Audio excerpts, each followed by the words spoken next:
안녕하세요. 굿초이스입니다. 부동산학 강론 중에서 이번 시간부터 한 4차례에 걸쳐서 부동산 투자론에 대해서 학습을 해보도록 하겠습니다. 먼저 부동산 투자의 위험과 수익에 대해서 한번 알아볼 건데요. 투자라고 그러면은 장래의 현금 수입과 그 다음에 현재 현금 지출을 서로 교환하는 행위다. 이런 걸 투자로 정의를 할 수가 있을 것 같고요. 위험이라고 얘기하는 것은 투자에서 예상했던 결과하고 실제 실현된 결과치가 달라질 가능성을 의미를 하고 있습니다. 예상했던 결과하고 실제 실현된 것들이 달라진 것, 이걸 갖다가 위험이라고 얘기한다는 것이죠. 그러면 부동산 투자의 유형, 원인에 따른 유형을 크게 5가지로 들 수가 있을 것 같은데요. 첫 번째 들 수 있는 것은 사업상의 위험이고요. 두 번째는 금융 위험, 세 번째는 법적 위험, 네 번째는 인플레이션 위험, 그리고 마지막으로는 유동성 위험을 들 수가 있을 것 같습니다. 앞글자만 따서요.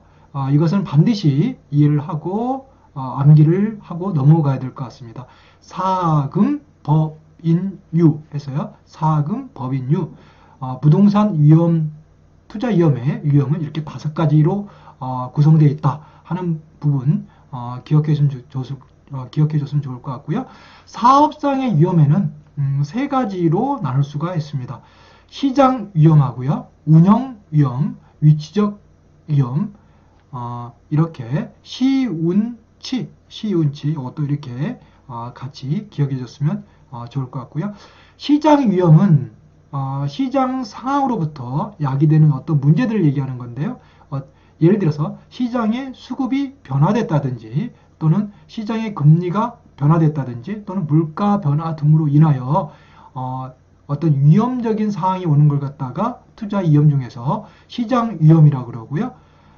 두 번째 운영 위험은 우리가 사업을 하다 보면 여러 가지 근로자의 파업이나 또 영업 경비의 어떤 변화 이런 것들이 주는 수익성의 불확실성에 따른 위험이 있을 수가 있습니다. 이걸 갖다가 운영 위험이라고 얘기하고요. 이 또한 사업상의 위험의 한 부분이 되겠습니다.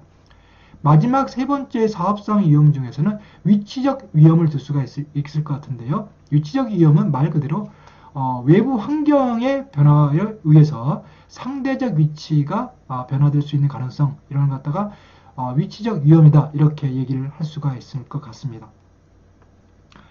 두 번째에 사업성 위험, 그 다음으로는 금융 위험, 그 다음에 법적 위험, 그 다음에 인플레이션 위험이 있는데요. 인플레이션 위험은 인플레이션이 예상이 된다 그러면 변동이자율로 대출을 하게 되는 것이죠.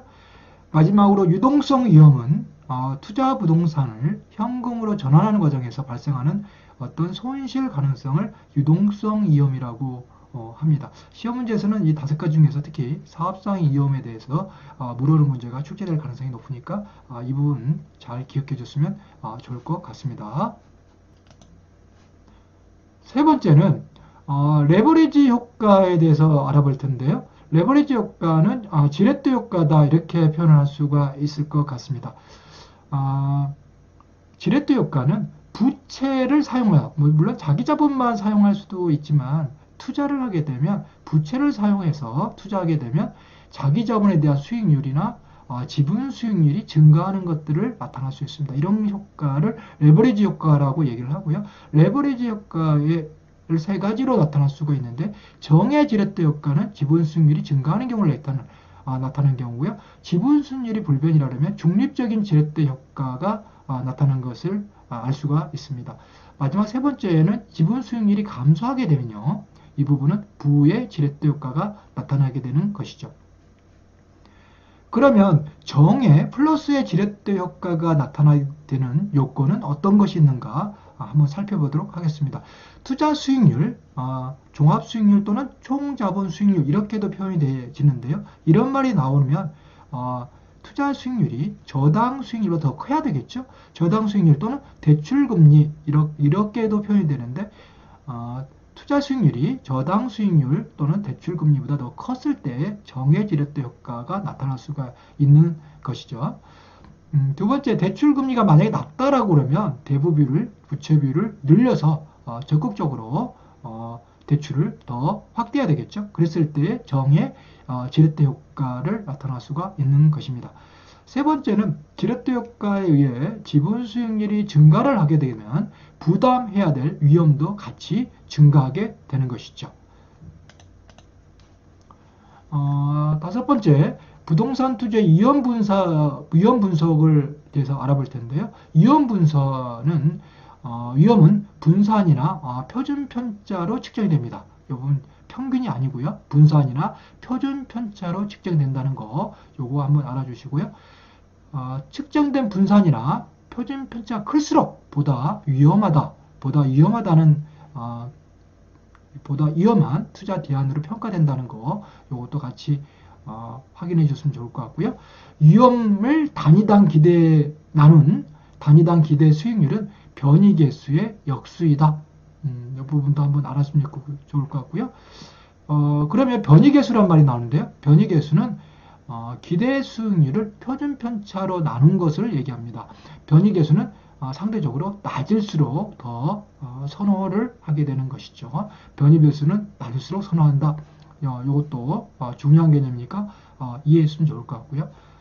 여섯 번째, 위험과 수익이라는 측면에서 보면 일반적으로 위험과 수익은 비례관계다 또는 상충한다, 상쇄한다 이렇게 또 같은 말이니까요. 같이 기억해 줬으면 좋을 것 같습니다. 투자의 위험을 감수하지 않는다 그러면 투자의 수익도 얻을 수가 없는 것이죠. 따라서 보다 많은 수익을 얻기 위해서는 보다 많은 이익을 감수를 해야지만 수익도 증가할 수 있다는 것을 알 수가 있습니다. 다음은 투자 결정 이론에 대해서 한번 알아볼 텐데요. 투자자는 기대 수익률이 요구 수익률보다 높은 대안을 선택한다. 기대 수익률이 요구 수익률보다 커야 된다는 것이죠. 위험은 투자에서 예상했던 결과와 실제 실현된 결과가 달라질 가능성을 의미한다고 앞전에 배웠지 않습니까? 두 번째, 기대 수익률은 투자 대안으로부터 기대되는 수익률을 말하는 것이고요. 기대 수익률은 투자자로부터 발생하는 미래 현금 유입과 현금 유출을 통해서 산정이 됩니다. 세 번째 개념은 요구 수익률이라는 말이 나오는데요. 요구 수익률은 투자자가 투자를 하기 위해서 요구되는 최소한의 수익률을 얘기하는 것입니다. 최소한의 수익률은 최저 수익률 또는 필수적 수익률 또는 외부 수익률이란 말로 표현할 수가 있고요. 이것은 무위험률에다가 위험 할증률을 더한 것이 되겠습니다. 무위험률은 시간에 대한 대가를 표현할 수 있는 것이고요. 위험 할증은 위험에 대한 대가를 얘기하는 것입니다. 네 번째, 실현 수익률은 투자가 이루어지고 난 후에 현실적으로 달성한 수익률, 실현 수익률이다. 이렇게 얘기를 할 수가 있을 것 같습니다. 평균 분산 지배 원리에 의해서 위험이 동일하다면 수익률이 높은 투자 대안을 선택하겠죠. 그리고 수익이 동일하다면 거기에는 위험이 낮은 투자 대안을 선택을 하게 될 것입니다. 예를 들어서 A의 기대 수익률이 B의 기대 수익률보다 크면서 기대 수익률이 크다는 것이죠.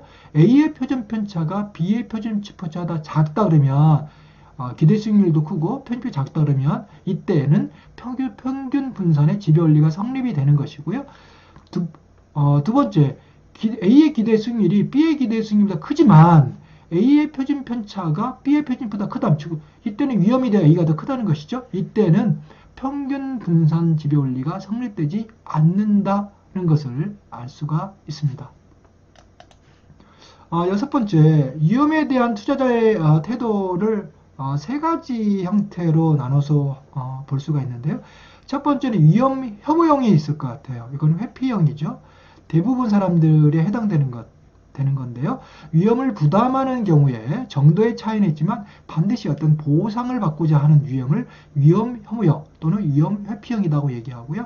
두 번째는 위험 추구형을 들 수가 있는데요. 위험을 선호한다는 것이죠. 높은 수익이 기대되면 아주 높은 위험도 기꺼이 감수하는 성향을 가진 형태를 위험 추구형 이렇게 얘기를 할 수 있을 것 같고요. 세 번째 위험 중립형은 위험의 어떤 크기와는 관심이 없고 오로지 기대 수익률에 따라서만 움직이는 유형을 위험 중립형이다 이렇게 얘기를 할 수가 있을 것 같습니다. 통상적으로 보편적인 위험에 대한 성향은 위험 혐오형이고요. 합리적인 투자들은 위험 혐오형 투자에 해당된다는 거, 이 부분도 알아주시면 좋을 것 같습니다. 그럼 오늘 배운 내용을 문제를 통해서 기출문제를 통해서 한번 확인해 보도록 하겠습니다. 27회 기출문제고요. 부동산 투자의 위험에 관한 설명으로 옳은 것을 모두 고른 것은 이렇게 했거든요. 첫 번째, 기업 경기 침체로 인한 부동산의 수익성이 악화되면서 야기되는 위험은 사업 위험에 해당된다고 그랬죠. 이건 맞는 편이고요. 두 번째, 차입자에게 고정금리 대출을 실행하면 대출자의 인플레이션 위험은 낮아진다 그랬죠. 이건 틀린 말입니다. 이때 인플레이션 위험을 낮춰주려면 고정금리 대출이 아니고요. 변동금리 대출이 되는 것입니다. 디귿 효율적 프론티어에서는 추가적인 위험을 감수하지 않으면 수익을 증가시킬 수가 없다 그랬죠. 맞습니다. 위험이 증가되면 따라서 수익도 증가를 한다고 배운 바 있습니다. 네 번째, 리을 개별 부동산의 특성으로 인한 체계적인 위험은 포트폴리오를 통해 제거할 수 있다. 이건 나중에 배울 건데요. 포트폴리오를 통해서 제거될 수 있는 위험은 체계적인 위험이 아니고 비체계적인 위험입니다. 따라서 정답은 기억 디귿에서 1번이 정답이 되겠습니다. 다음 문제는 29회 기출문제고요. 부동산 투자의 수익과 위험에 관한 설명으로 틀린 것은 했거든요. 1번 기대 수익률이 요구 수익률보다 클 경우에 투자안이 채택됩니다. 맞죠? 기대 수익률이 요구수익률보다 커야 된다고 했죠. 2번 개별 부동산의 특성으로 인한 비체계적 위험은 포트폴리오 구성을 통해 감소될 수 있다. 전문지에서 검토한 바 있습니다. 맞는 말이고요. 3번 무위험률의 하락, 위험률이 하락됐다고 했습니다.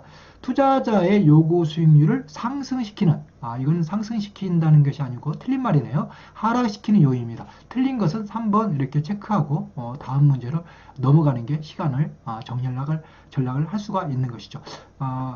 저희는 이번에 문제를 다 풀어보니까 4번하고 5번도 내용을 같이 한번 살펴보도록 하겠습니다. 4번 투자자가 대상 부동산을 원하는 시기에 현금화하지 못할 가능성, 이건 유동성 위험에 해당된다고 했습니다. 5번 평균 부산 지배 원리로 투자 선택을 할 수 없을 때, 이때는 변동계수, 변이계수를 활용하여 투자안의 우위를 판단할 수가 있다라고 학습한 바 있습니다. 이것도 맞는 편이죠. 다음은 33회 기출문제인데요. 투자론에서는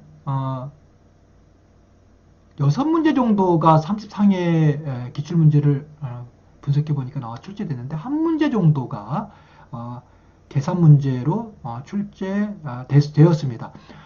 어려우면 한 문제, 두 문제 이상은 나올 텐데 투자론이나 다음에 나오는 금융론에서 계산 문제가 나오는데 계산 문제가 나오면 이런 문제는 바로 처음에 스킵을 하시고 넘어가시고요. 한 2분 이상 걸릴 수 있으니까 나중에 돌아와서 계산 문제를 풀게 되는데 본인이 학습을 해서 충분하게 이해를 할 수가 있다라고 생각되면 연습을 많이 해서요. 이런 문제를 반드시 도전하시고요. 그렇지 못하다고 생각하면 넘어가면 됩니다. 근데 문제에 무조건 포기하지 마시고요. 문제 유형으로 나올 수 있는 것들은 몇 가지로 정형화되어 있으니까 정형화된 룰을 정확하게 이해를 하시고 풀어나가시면 그렇게 현장에서도 그렇게 어렵지는 않을 것 같습니다. 한번 확인해 보도록 하겠습니다. 부동산 투자에서 타인 자본을 40% 활용하는 경우, 이걸 기억이라고 했고요. 타인 자본을 활용하지 않는 경우에 각각의 1년간 자기 자본 수익률을 물어보는 것입니다. 부동산 매입 가격은 2억이라 그랬고요. 이걸 잘 이해해야 되겠죠. 1년 후 부동산을 처분한다고 조건이 되어 있고요. 순영업 소득은 기간 말에 발생하는데 연 700만 원. 기간 말이냐 기간 초냐 이런 것들이 고민할 수 있는데 요건 거의 다 기간 말로 주어지니까 고민할 필요가 없는 문장이겠고요. 보유 기간 동안의 부동산 가격의 상승률은 연 3%라 그랬습니다. 1년 후에 했으니까 매입 가격에다가 연 3%니까 1.03%가 증가했다고 이렇게 볼 수가 있는 것이죠. 대출 조건은 이자율이 연 5%, 대출 기간은 1년이고요. 원리금은 만기 일시 상환이라고 이렇게 되어 있습니다. 그럼 풀이 과정을 한번 봐볼까요? 기억에 타인 자본을 40% 활용하는 경우입니다.